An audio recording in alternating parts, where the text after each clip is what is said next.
I guess you go back to the first half where you guys shot, I think, like 60-some% first half, and they pretty much responded like kind of to every time you guys extended it a little bit. When you play a game like that where a team kind of is just like kind of a pest and they won't go away, like what's the mindset when you do get into the fourth quarter and you kind of have to like buckle down and play the way you did to finish it out, and for all three of you?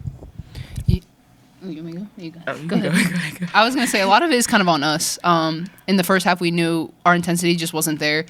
They were kind of ramping up their intensity. We'd be like, okay, like we need to turn up our intensity, but we just needed to come out like that, like we did in the fourth quarter to start the game, and I think it would have handled itself. Yeah, I think we let them hit us first, and then we were always responding until eventually we decided to go on a run. So, yeah. It also started on the defensive end in the fourth quarter, too. And, she's not out here, but Grace there at times is able to get you guys some, key buckets in those moments like we were talking about where, maybe VCU had just made their run to kind of like get back into it, and, she meets key plays. How much have you seen her kind of like just continue to develop here and get more comfortable playing at this level, playing alongside the three of you, like as you play with her a little bit more?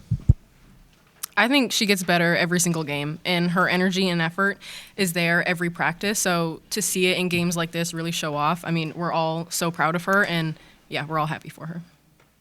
I agree. Me too. Do you feel there's a tendency kind of developing here with this unit as well? As I look back at several of your wins in this streak here where you've just got a blitz package that seems to come at you. If you look at, there's some quarters beating teams 30-6 in a quarter, 19-6 in a quarter. Do you feel that tendency yourself out there, or are you just kind of playing and that just kind of happens? I feel like we're just playing, honestly. I feel like you can feel a lot when we like share the ball, and I think that's when we get like our biggest runs is when we're moving it, we're pushing pace, playing the way we like to play, and just really sharing the ball.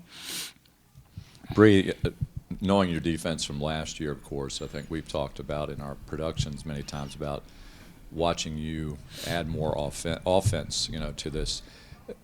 Was that something that you wanted to do yourself this year? What has Coach O told you that your responsibility will be in terms of adding points on the board? Yeah, I mean, we've had many conversations right from the season ended last year, throughout the summer, throughout preseason, and we have both been on the same page knowing that I'm going to have a more dominant role on offense, and now, like, I'm taking the shots. They just have to start falling, and then I think that'll start showing. But, yeah, it feels good to know that I have trust in my coach, and my coach has trusted me to put me in the situations to score the ball. I use this, we heard it in here, but I need to use it again. You're not a Grinch because you gave up a lot of assists, and if you could see the shoes she's wearing in here tonight, that's part of it. But anyway, your floor game, though, can you speak to your floor game tonight in particular? I think there was, early in the game, there was a lot of times where Ashanti, P, Delilah were running up the floor, and, I mean, it was easy, just a pitch ahead. And I think a next step to that is when I get to the paint, being able to find the open players. I think we did a good job of moving when someone was penetrating. I moved the ball pretty well, and it was them who knocked down the shots. One more question for you. We caught you on camera in a heart-to-heart conversation there with Coach O. And then I think soon after that, you drove to the rim and got your third bucket of the night. Can you share a little bit with that, or is that just between you and him? Yeah, he can read me really well. I mean, he can tell through my eyes, through my body language that I was frustrated. I had just missed, I think, like 4 shots in a row, and so he just pulled me aside to tell me to take a deep breath, like, let it come to you. I'm doing a great job, so just keep going. And then a couple possessions later, it did come back to me. Ashanti, you're part of a trivia question, I think, in JMU women's basketball history. You're the second Lake Taylor Titan to play with a mask in this program. Toya had to play with one as well when she was playing here a number of years ago. I know Piper asked you this, but how comfortable are you with that? What kind of adjustment did that take you through? And where is that in your mind? Do you think about it at all when you're on the court now?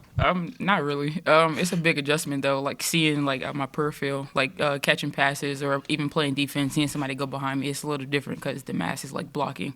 But it don't have no effect on me. I'm getting used to it as I go on. Peyton, you guys have been through a lot of non-conference tough schedules during your career here, and this is getting late in the non-conference season. Got a big game coming up on Sunday with Notre Dame, and the last of the MAC Sunbelt Challenge, a non-conference game. Can you compare this non-conference schedule and what you have seen this team do to maybe others that you have been involved with this program?